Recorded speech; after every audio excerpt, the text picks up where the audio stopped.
समजले जातात त्याच्यापैकी एक म्हणजे कसबा गणपती आणि त्या ठिकाणी प्रदीप कापसे आमचे प्रतिनिधी आमच्या सोबत आहेत. प्रदीप, किती वेळामध्ये मिरवणुकीला सुरुवात होणार आहे?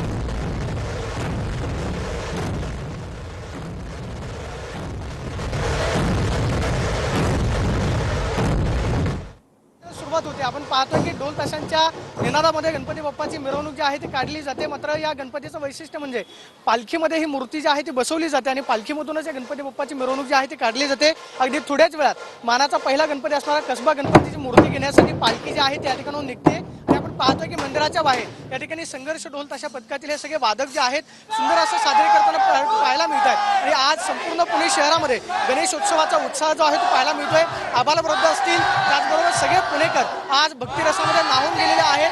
आज प्रत्येकाच्या घरामध्ये गणपती बाप्पाचं आगमन होतंय. त्यामुळे उत्साहाचं, आनंदाचं, भक्तिमय वातावरण संपूर्ण पुणे शहरामध्ये आहे. आणि पुण्यातल्या गणेशोत्सवाची सुरुवात ही खरं तर जी छत्रपती शिवाजी महाराजांच्या मातोश्री जिजाबाईंनी सुरू केली.